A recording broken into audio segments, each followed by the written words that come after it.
Magnetic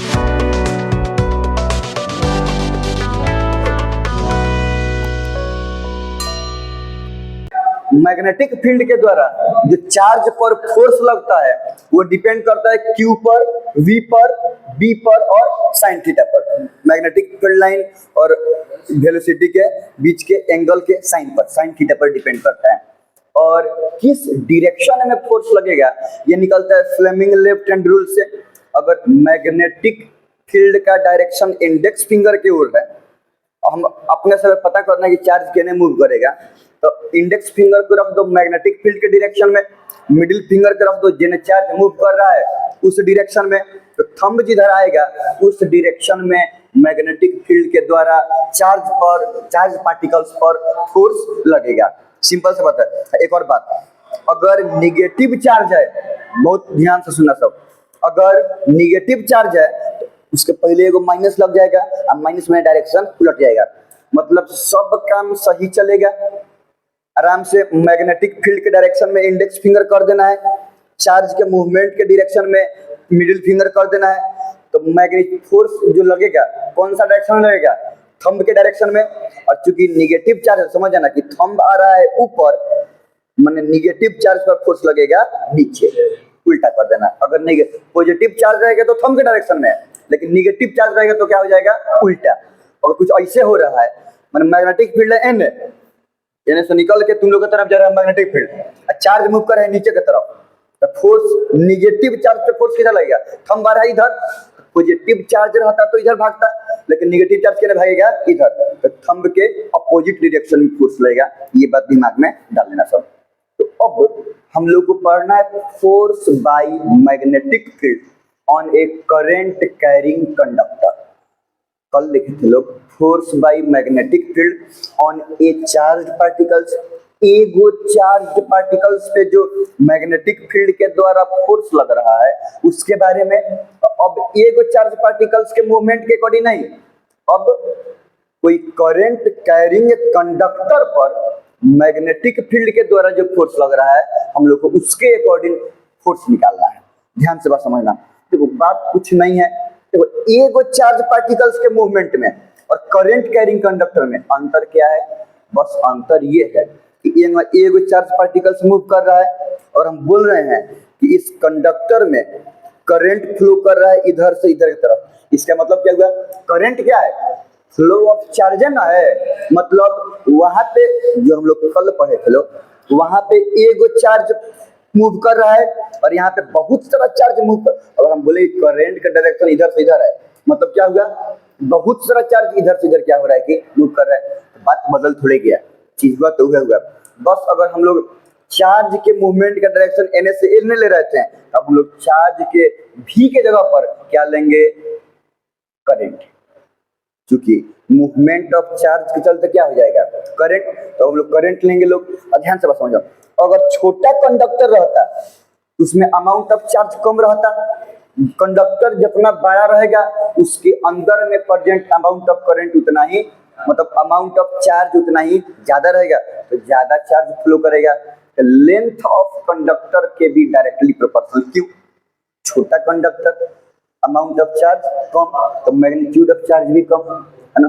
conductor का length रहेगा बड़ा, समझ में आ रहा है, नंबर ऑफ एटम ज्यादा रहेगा ना, कंडक्टर का लेंथ रहेगा बड़ा, इसमें अमाउंट ऑफ चार्ज ज्यादा, तो जो अमाउंट ऑफ चार्ज फ्लो करेगा उसका वैल्यू होगा ज्यादा। ये बात समझ में आ रहा है। तो यहाँ पर मैग्नेटिक फील्ड के द्वारा कोई करंट कैरिंग कंडक्टर, वो कंडक्टर जो यही नहीं है, तार लग गया, स्विच ऑन नहीं है, स्विच ऑन है, उसमें करंट जा रहा है। कोई करंट कैरिंग कंडक्टर पे जो फोर्स लगता है वो सबसे पहले तो मैग्नेटिक फील्ड के स्ट्रेंथ पे डिपेंड करबे करेगा। मैग्नेटिक फील्ड के स्ट्रेंथ ज्यादा तो फोर्स लगेगा कंडक्टर पर ज्यादा, तो मैग्नेटिक फील्ड के डायरेक्टली प्रोपोर्शनल है। दूसरा करंट, जो इसमें करंट, ध्यान से, करंट के भी डायरेक्टली प्रोपोर्शनल, वहां पे क्या था, चार्ज के वेलोसिटी के डायरेक्टली प्रोपोर्शनल था। और यहाँ पे क्या है, करंट की, करंट क्या है, फ्लो ऑफ चार्ज ना है। देखो चार्ज के वेलोसिटी के डायरेक्टली प्रोपोर्शनल था, तो चार्ज का वेलोसिटी ज्यादा, मतलब पर यूनिट एरिया, मतलब पर ये एक क्रॉस सेक्शनल एरिया से अगर वेलोसिटी चार्ज का रहेगा ज्यादा, तो कोई क्रॉस सेक्शनल एरिया से पर यूनिट टाइम में ज्यादा चार्ज पास करेगा तो ज्यादा चार्ज फ्लो करेगा, करंट होगा ज्यादा। बात वही हुआ ना, ये बात समझ रहा है। एगो करंट मूव कर रहा है, कोई क्रॉस सेक्शनल एरिया से बहुत सारा चार्ज मूव, एगो चार्ज मूव कर रहा है, चार्ज का वेलोसिटी के डायरेक्टली प्रोपोर्शनल। कंडक्टर में किसी क्रॉस सेक्शनल एरिया से बहुत सारा चार्ज मूव कर रहा है, तो चार्ज स्पीड में मूव कर रहा है तो करंट ज्यादा, स्लो मूव कर रहा है तो करंट कम। तो करंट ज्यादा का मतलब चार्ज का वेलोसिटी ज्यादा है, एगो नहीं बहुत सारा चार्ज का वेलोसिटी ज्यादा है। बात वहीं आ रहा है कि नहीं आ रहा है? करंट के मतलब करंट के भी डायरेक्टली प्रोपोर्शनल होगा। अगर कंडक्टर में ज्यादा एम्पियर का करंट फ्लो कर रहा है, ठीक है, तो मैग्नेटिक फील्ड के द्वारा कंडक्टर पे फोर्स लगेगा ज्यादा। कम एम्पियर का करंट है तो फोर्स लगेगा कम। इलेक्ट्रिक करंट के भी डायरेक्टली प्रोपोर्शनल होगा। और यहाँ पर भी है, मैग्नेटिक फील्ड हो गया, करंट हो गया, लेंथ ऑफ कंडक्टर हो गया। अरे वहां पे क्या था, एगो चार्ज में क्यू के डायरेक्टली प्रोपोर्शनल था, मैग्नीट्यूड ऑफ चार्ज ज्यादा, फोर्स लगता था ज्यादा। तो यहाँ पे क्या, लेंथ ऑफ कंडक्टर, कंडक्टर का लेंथ रहेगा ज्यादा, अमाउंट ऑफ चार्ज ज्यादा। क्यू इंटू ई करेगा सब ज्यादा, एक नहीं आएगा। माने कि 10 गो चार्ज है, 10 गो चार्ज का मैग्नीट्यूड होगा, कंडक्टर का लेंथ बढ़ गया, 50 गो चार्ज हो गया, तो उतना ना हो जाएगा। तो अमाउंट ऑफ चार्ज बढ़ रहा है कि नहीं बढ़ रहा है? मैग्नीट्यूड ऑफ चार्ज नहीं बढ़ रहा है क्या? ये बात समझ में आ रहा है? तो लेंथ ऑफ कंडक्टर बढ़ता है तो अमाउंट ऑफ चार्ज बढ़ता है, तो मैग्नीट्यूड ऑफ चार्ज बढ़ता है, उसी के अकॉर्डिंग हो गया कि नहीं हो गया? तो लेंथ ऑफ कंडक्टर के भी डायरेक्टली प्रोपोर्शनल होगा। और मोस्ट इंपॉर्टेंट उसके जैसा भी मैग्नेटिक फील्ड का डायरेक्शन, और उसमें क्या क्या था, मैग्नेटिक फील्ड के डायरेक्शन और चार्ज के फ्लो करने के वेलोसिटी के साइन एंगल के प्रोपोर्शनल था। और यहाँ पे क्या है, मैग्नेटिक फील्ड का डायरेक्शन और जिस डायरेक्शन में चार्ज फ्लो करेगा उस डायरेक्शन में होगा करंट। जिस डायरेक्शन में चार्ज फ्लो करेगा करंट उसी डायरेक्शन में ना होता है, बोलो। और यहाँ पे मैग्नेटिक फील्ड लाइन और इलेक्ट्रिक करंट के डायरेक्शन के दोनों के बीच के एंगल के साइन एंगल के डायरेक्टली प्रोपोर्शनल होगा। तो बी पर मैग्नेटिक फील्ड पर आई, करंट पर एल, लेंथ ऑफ कंडक्टर और साइन थीटा के डायरेक्टली प्रोपोर्शनल होता है। ये सब ज्यादा होगा तो मैग्नेटिक फील्ड के द्वारा फोर्स ज्यादा लगेगा, कम होगा तो कम लगेगा। तो ये सब के डायरेक्टली प्रोपोर्शनल होता है। इतना मत लिख लिया जाए, ठीक।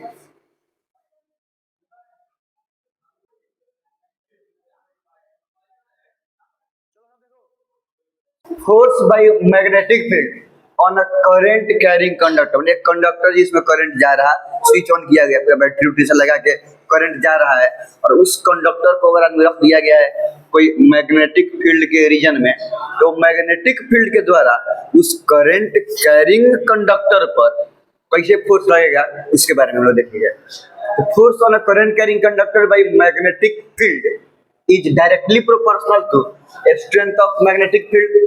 मतलब फोर्स डायरेक्टली प्रोपोर्शनल है मैग्नेटिक फील्ड के स्ट्रेंथ पे, डायरेक्टली प्रोपोर्शनल है लेंथ ऑफ कंडक्टर के। कंडक्टर का लेंथ ज्यादा तो फोर्स भी ज्यादा, अमाउंट ऑफ चार्ज उसमें ज्यादा होगा।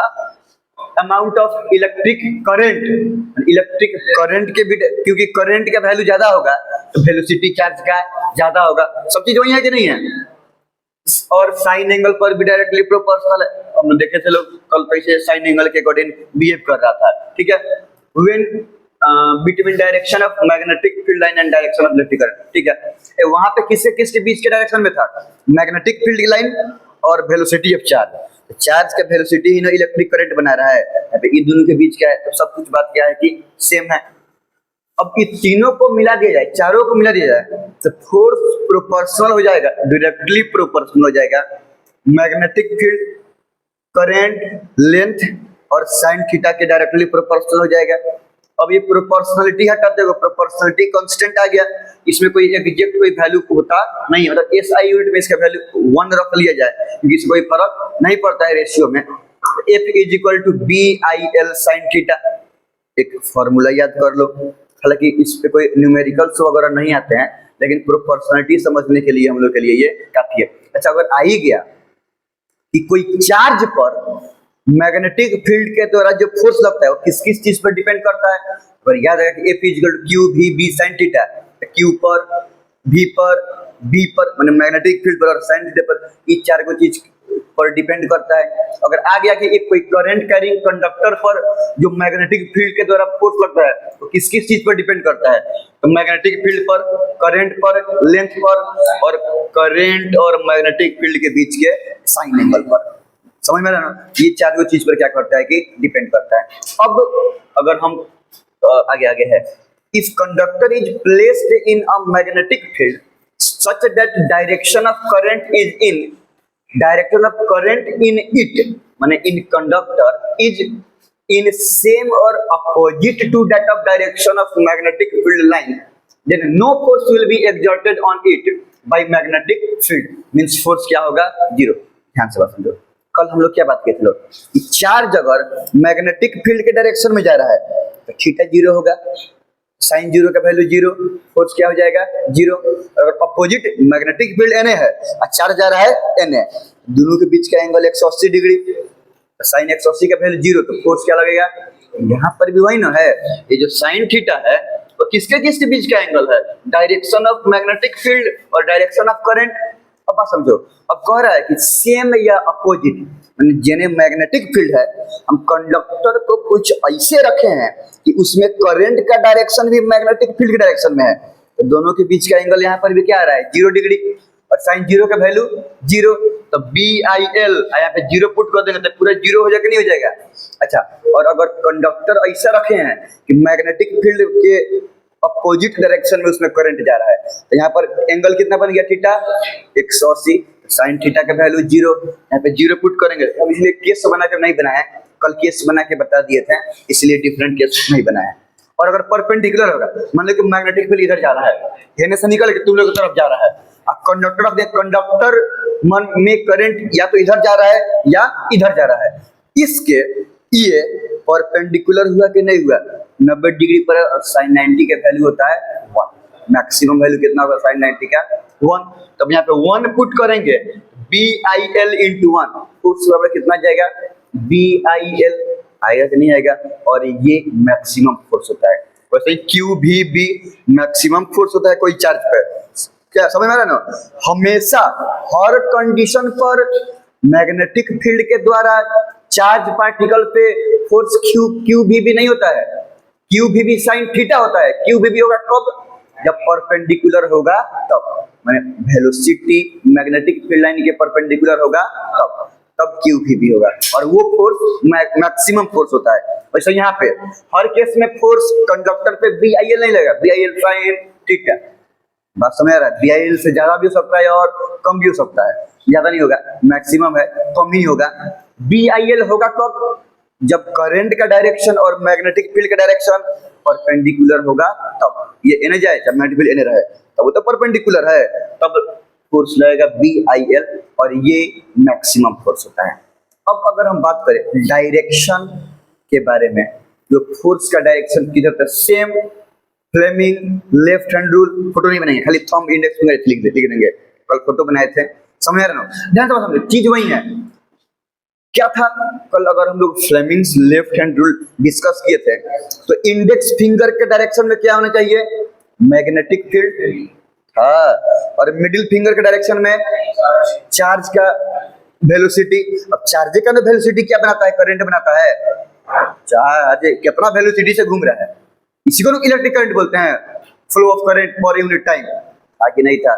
तो अब वहां पे क्या था, flow of charge, velocity of charge था, और वही क्या करंट, तो अब यहाँ पे जाएगा डायरेक्शन ऑफ करंट। तो अगर हम इंडेक्स फिंगर को मैग्नेटिक फील्ड के डायरेक्शन में रखें, मिडिल फिंगर को रखें हम उस कंडक्टर में जो चार्ज फ्लो कर रहा है वो चार्ज के डायरेक्शन में, पॉजिटिव निगेटिव टर्मिनल से चार्ज पता चल जाएगा। बैटरी के पॉजिटिव टर्मिनल से एक जोड़ा होगा, एगो छोड़ बैटरी के निगेटिव टर्मिनल से जोड़ा होगा, तो देख लो पॉजिटिव से निगेटिव तरफ क्या जाएगा, करंट जाएगा। देख लो अगर पॉजिटिव एने है और निगेटिव टर्मिनल इधर है, तो समझ जाओ कि चार्ज का डायरेक्शन पॉजिटिव से निगेटिव, चार्ज का डायरेक्शन एने से एने होगा। ये समझ में आ रहा है, कोई दिक्कत नहीं है ना। तो उसके अकॉर्डिंग हमको चार्ज का डायरेक्शन पता चल जाएगा। मैग्नेटिक फील्ड और चार्ज रख लो, थंब जिधर आएगा उसी डायरेक्शन में उस कंडक्टर पे फोर्स लगेगा। और वैसे आदमी व्यवस्था कर ध्यान से बात समझो, जादू हो जाएगा। वैसे अगर मान लो कि है हमारा कंडक्टर, इसको ये दोनों पार्ट को हम तार से जोड़े हुए हैं, करंट इन्हें जा रहा है। सुन रहा है सब, करंट किधर जा रहा है?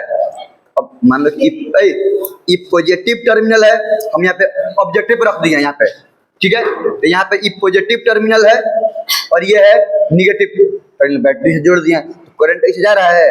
तो इसमें करंट का डायरेक्शन इधर से इधर की तरफ। अब हेने मान लो रख दिए हैं एगो मैग्नेट बहुत बड़का, जिसका एने वाला पोल नॉर्थ पोल है, और एने रख दिए हैं मैग्नेट जिसका एने वाला पोल साउथ पोल है। हेने नॉर्थ पोल, हेने साउथ पोल। मैग्नेटिक फील्ड का डायरेक्शन होता है नॉर्थ से साउथ की तरफ होता है, तो हमको मैग्नेटिक फील्ड डायरेक्शन एने से एने है इधर से इधर की तरफ, समझ में आ रहा है। और इसमें चार करंट का डायरेक्शन है, इधर से पॉजिटिव था नेगेटिव था, इधर से इधर तरफ, समझ में आ रहा है ना। और दिमाग लगाओ, अगर हम ऐसे करेंगे तो इसको रखना है मैग्नेटिक फील्ड के डायरेक्शन में, ये रख दिए ने, ये ऑलरेडी इधर है। अगर इधर रहता तो हम ऐसे कर लेते, तो ये उधर का इधर है, इधर है, खैर करंट इधर के डायरेक्शन में लग गया बोलो, और मैग्नेटिक फील्ड के डायरेक्शन में इंडेक्स फिंगर है, तो फोर्स इधर लगेगा ऊपर तरफ। तो बिना जादू मंत्र ओम ब्रूम ब्रूम किए हुए तुम महसूस करोगे कि बिना कुछ किए हुए ये कंडक्टर क्या हो रहा है कि नीचे से धीरे धीरे क्या हो रहा है कि ऊपर उठ रहा है। काहे ऊपर उठ रहा है? इसमें कोई जादू नहीं मारा है कि ऊपर उठ रहा है। करंट इस डायरेक्शन में है और मैग्नेटिक फील्ड इस डायरेक्शन में है। फिजिक्स के प्रिंसिपल के according Fleming's left hand rule को यूज करते हुए थंब आ रहा है ऊपर, तो मैग्नेटिक फील्ड के द्वारा इस पर ऊपर की तरफ फोर्स लग रहा है, तो ये करंट कैरिंग कंडक्टर नीचे से ऊपर की तरफ उठेगा, हवा में एकदम रहेगा, दिखाई देगा जी। समझ में आ रहा है कि ना रहा है? ये कुछ नहीं है, जस्ट फिजिक्स का प्रिंसिपल है। ये बात समझ में आ रहा है? तो यहाँ पर ये फ्लेमिंग्स लेफ्ट हैंड रूल ही क्या मतलब है।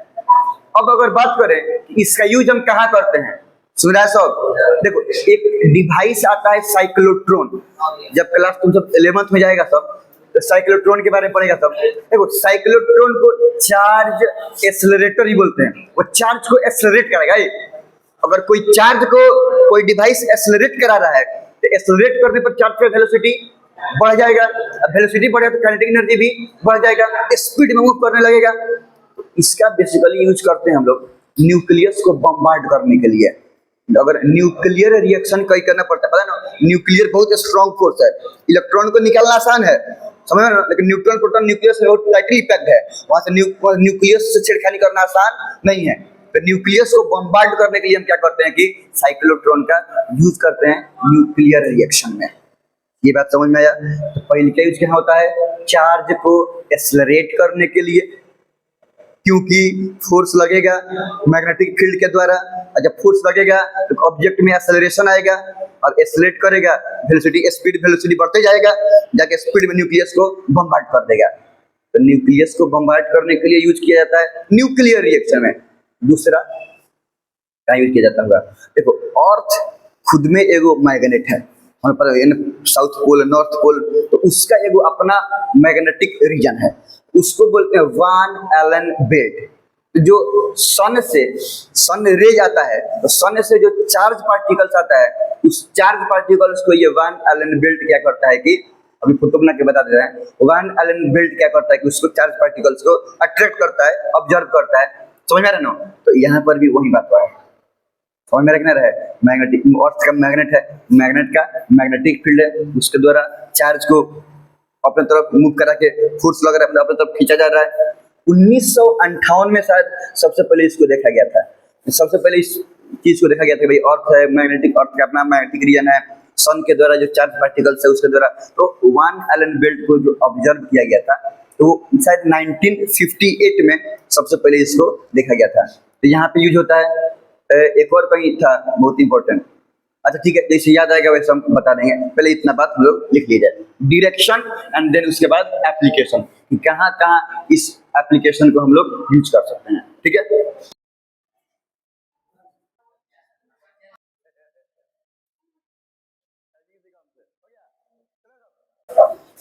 डायरेक्शन ऑफ फोर्स, अब वो फोर्स के बारे में डायरेक्शन लिख रहे हैं, मतलब कौन, जो मैग्नेटिक फील्ड फोर्स लगा रहा है कोई करंट कैरिंग कंडक्टर पे, कुछ लेंथ का कंडक्टर हो, जो direction of magnetic field on a direction of force by magnetic field on the current carrying conductor is also given by Fleming left hand rule. एगो चार्ज पार्टिकल्स अगर move कर रहा है तो भी निकलेगा फ्लेमिंग लेफ्ट हैंड रूल से, और कंडक्टर पर भी करंट कैरिंग कंडक्टर अगर कोई प्रेजेंट है मैग्नेटिक फील्ड में, उस पर भी मैग्नेटिक फील्ड के द्वारा लगाया हुआ फोर्स निकलेगा।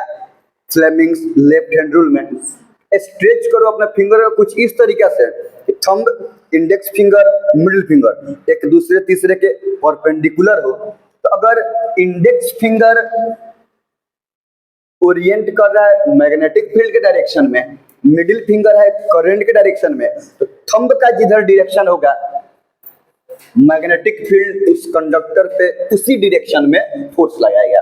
एप्लीकेशन का मतलब इसका यूज कहाँ कहाँ यूज किया जाए, सबसे पहले साइक्लोट्रॉन में हम वही बताएंगे। साइक्लोट्रॉन एक डिवाइस है जो चार्ज को एक्सेलरेट करता है, नहीं न्यूक्लियर रिएक्शन में न्यूक्लियस को बम्बार्ड करने के लिए साइक्लोट्रॉन का यूज किया जाता है। तो वहां पे चार्ज का एक्सेलरेशन जरूरी है, ज्यादा वेलोसिटी होगा, high kinetic energy charge gain कर लेगा, तब जाके परफेक्ट स्पीड से परफेक्ट फोर्स से जाके न्यूक्लियस को बम्बार्ड करेगा। तो न्यूक्लियर रिएक्शन में यूज किया जाता है वन एलन बेट। देखो अगर मान लो कि ये अर्थ है, तो इसका अपना नॉर्थ पोल है और साउथ पोल है, तो इसके अकॉर्डिंग इसका अपना एगो मैग्नेटिक फील्ड होगा, समझ में आ रहा है? इसका अपना एगो क्या होगा कि मैग्नेटिक फील्ड होगा। और ये मैग्नेटिक फील्ड ये भले ऐसा 2D में लिख रहा है, लेकिन मान लो कि ये अर्थ है, नॉर्थ पोल साउथ पोल, तो ऐसे मैग्नेटिक फील्ड इसका अपना होगा, इसका भी अपना ऐसे में। तो ये मान लो ऐसे मैग्नेटिक, यहाँ पे अर्थ है, ऐसे मैग्नेटिक फील्ड आ रहा है, ऐसे दिल मत समझना सर, दिल एंगा होता है, समझ में आ रहा है ना? दिल नहीं समझना है। ये अगर अर्थ यहाँ पे है तो ऐसे आके फिर ऐसे ऐसे जा रहा है, तो ये ऐसे आके फिर एगो ऐसे जा रहा है, समझ में आ रहा है कि नहीं रहा है? तो अगर ये कोई अर्थ है, उसका कुछ मान लो कि ऐसे मैग्नेटिक फील्ड है, तो ये चारों डायरेक्शन से ना होगा, पूरा 3D मतलब पूरा ये कुछ ऐसे करके होगा। तो ये अर्थ को ये कुछ इस टाइप से मैग्नेटिक फील्ड इसको इस टाइप से घेरा हुआ है कि नहीं है, समझ में आ रहा है ना? इसी को बोलते हैं हम लोग वैन एलन बेल्ट, 1958 में ऑब्जर्व किया गया था। ये बेल्ट जो सन से चार्ज पार्टिकल्स आते हैं, वो चार्ज पार्टिकल्स पे ये मैग्नेटिक ये जो अर्थ एक अगर मैग्नेट के जैसे बिहेव कर रहा है, इसलिए ये मैग्नेटिक फील्ड उस चार्ज पार्टिकल्स पर फोर्स लगाता है। हम लोग मोटर के बारे में बहुत जल्दी पढ़ने वाले हैं लोग, समझ में आ रहा है ना? तो मोटर में भी ये एप्लीकेशन ये प्रिंसिपल यूज होता है, सब बात वही है, ठीक है।